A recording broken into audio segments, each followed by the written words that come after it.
کہ اب مولائے کائنات علی مرتضیٰ کرم اللہ وجہہ کریم وہ تشریف آئے. انہوں نے بھی یہ جملہ کہا, میں نے بھی یہ بات کہی, انہوں نے بھی کہا اپنا منہ کھولو. تو سرکار فرماتے ہیں غوث اعظم جیلانی کہ میں نے اپنا منہ کھولا تو مولائے کائنات نے 6 بار اپنا لعاب دہن میری زبان میں ڈالا ہے. تو میں نے پوچھا کہ نبی پاک صلی اللہ علیہ وسلم تشریف لائے, انہوں نے 7 بار ڈالا اور اپنے 6 بار. مولائے کائنات نے ارشاد فرمایا کہاں آقا کہاں غلام, وہ میرے آقا ہیں, وہ سردار ہیں, وہ تاجدار ہیں, وہ محبوب عالم ہیں اور ہم ان کے امتی ہیں. تو لعاب دہن میں بھی میں نے 7 بار لعاب نہیں 6 بار اس لیے ڈالا تاکہ نبی میں اور امتی کے اندر برابری نہ ہو سکے. اب کہا کہ تبلیغ شروع کرو. اب اگلا جملہ سنیے. سیدنا عبد القادر جیلانی منبر پر بیٹھے, آپ کے مجمع کے اندر 2-4 لوگ نہیں ہوا کرتے تھے, آپ کی تقریر سننے کے لیے ہزاروں بلکہ لاکھوں کی تعداد کے اندر لوگ آیا کرتے تھے تقریر سننے کے لیے.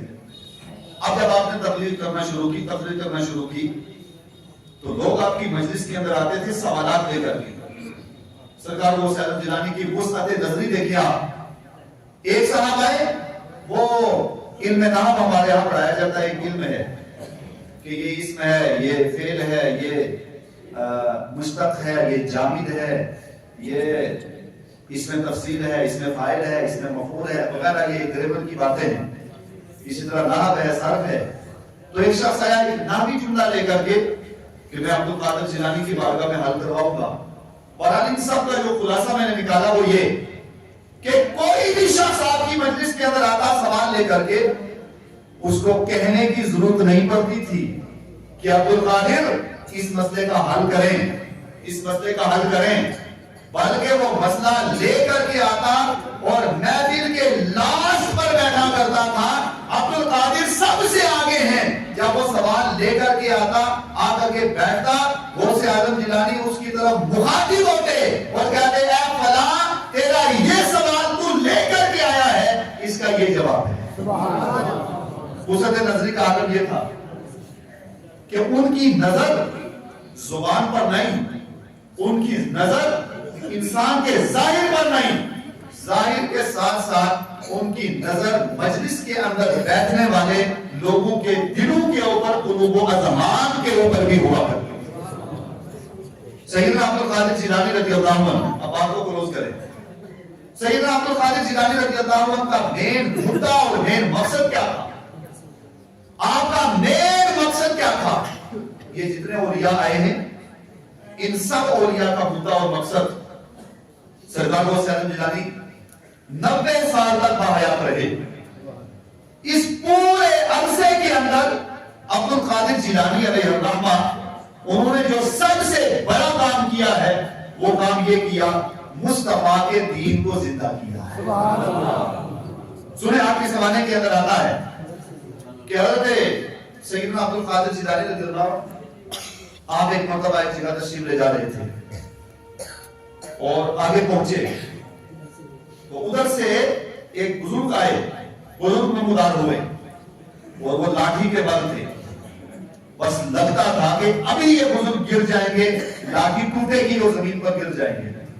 ضعیف, بالکل ضعیف طرح تھے, ایک دم نہایت کمزور بزرگ تھے. وہ لاٹھی کے بل ادھر سے عبد القادر جیلانی تشریف لے جا رہے تھے.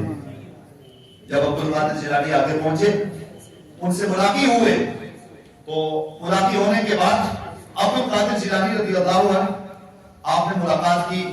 تو جب تک ملاقات نہیں کی تھی تب تک وہ بالکل تر و تازہ تھے, اور جو ہی عبد القادر جیلانی نے ملاقات, جب تک ملاقات نہیں کی وہ بالکل ضعیف تھے, بالکل نادان ضعیف تھے, گرنے والے تھے.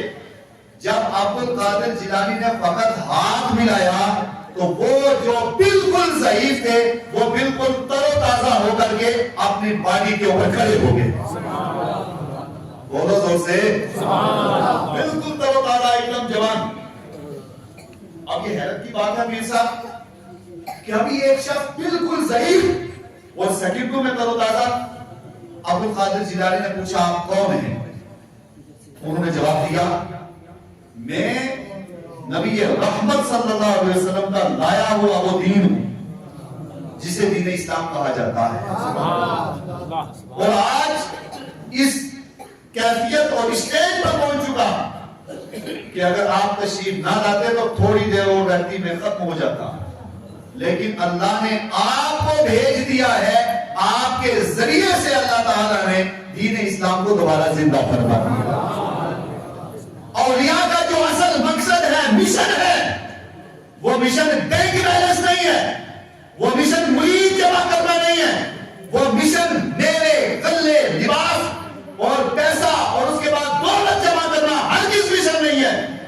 اولیاء کا مشن فقط یہ ہے کہ اس قوم کو جو مصطفیٰ سے کٹ گئی ہے, اس قوم کو جو مذہب سے کٹ گئی ہے, اس قوم کو جو شریعت مصطفی سے کٹ گئی ہے, اس کو کرامت دکھا کر, کمال دکھا کر, عروج دکھا کر, بلندی دکھا کر, پردے ہٹا کر, سارے مناظر دکھا کر کے اس ٹوٹی ہوئی قوم کو دوبارہ مصطفیٰ جان رحمت سے جوڑ دینا.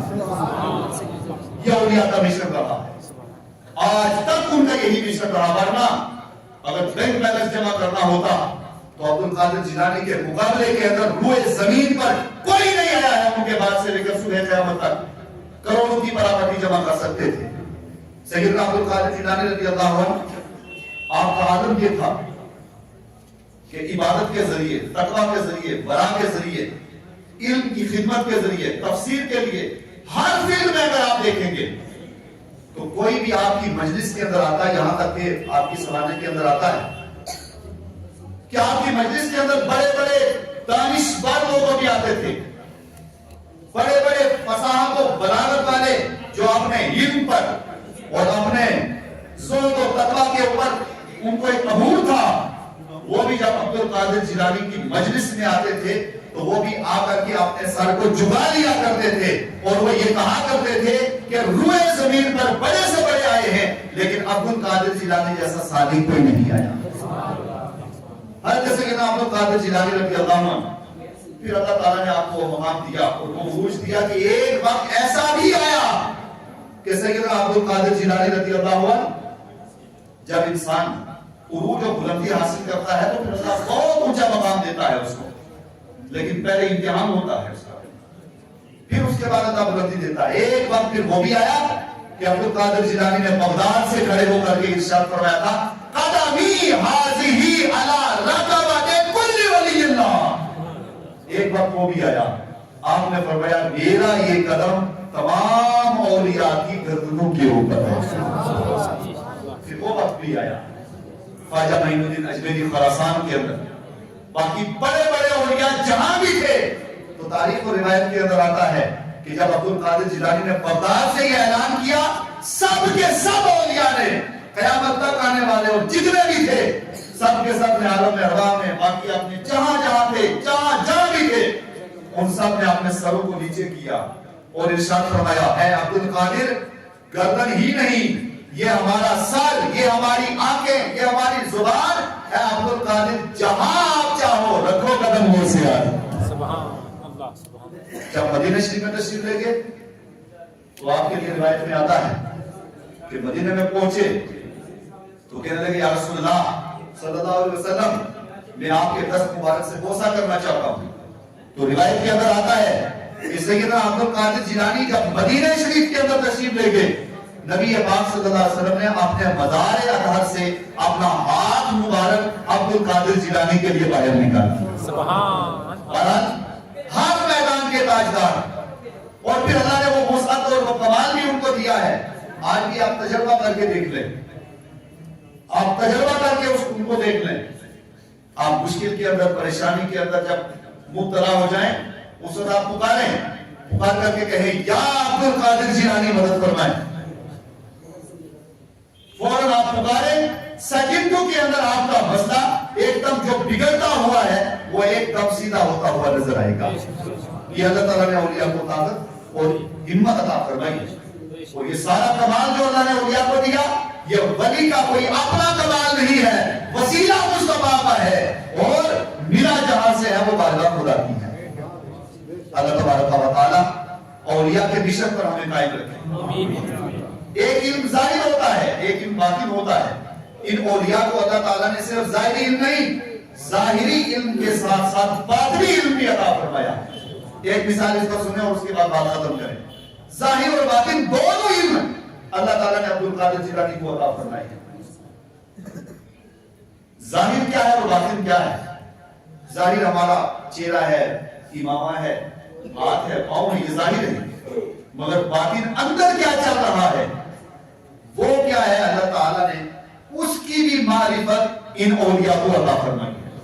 اسی لیے فرمایا کہ جب آپ علماء کے پاس آؤ اپنی زبان سنبھال کے رکھو، اور جب صاحب معرفت اور صاحب کشف کی بارگاہ میں آؤ تو اپنے دل کے اوپر نظر رکھو، دل کو سنبھال کر کے رکھو، کیونکہ ان کی نظر دل پر ہوتی ہے اور ان کی نظر تمہاری زبان پر ہوتی ہے.